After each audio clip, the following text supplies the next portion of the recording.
윤석열 대통령의 장모 최모 씨가 불법으로 요양병원을 설립해서 요양급여를 챙겼다는 혐의에 대해 최종적으로 무죄를 선고받았습니다. 대법원은 최 씨가 병원 운영과 개설에 공모하거나 또 가담했다고 볼 만한 증거가 충분히 입증되지 않았다며 원심 판단을 그대로 확정했습니다. 최민기 기자가 보도합니다.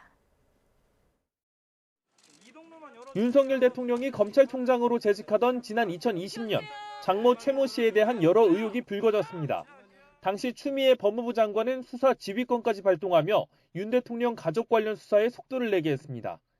어떤 성역 없는 수사를 통해서 경제정의, 사법정의 이런 것이 회복이 돼야 되는 것이고, 검찰은 최 씨의 요양급여 부정수급 의혹을 수사한 끝에 최 씨를 불구속 상태로 재판에 넘겼습니다.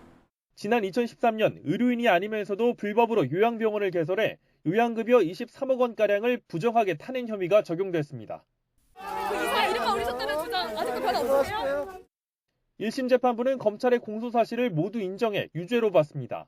징역 3년, 실형을 선고하고 최 씨를 법정 구속했습니다. 그러나 이어진 항소심에선 판결이 뒤집혔습니다. 최 씨가 요양병원 개설과 운영에 가담했다고 볼 증거가 충분치 않다며 무죄를 선고한 겁니다. 결국 대법원까지 온 사건은 최종 무죄로 확정돼 마침표를 찍었습니다.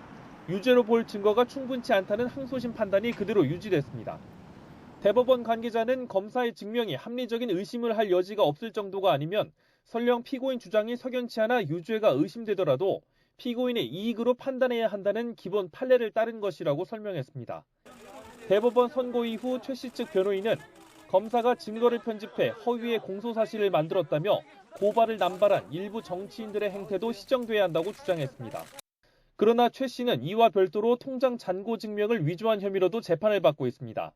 지난 2013년 땅 매입 과정에서 은행에 347억 원가량의 잔고가 있는 것처럼 서류를 위조한 혐의입니다. 지난해 1심에서 징역 1년이 선고됐고 내년 1월 항소심 두 번째 공판이 예정돼 있습니다. YTN 최민기입니다.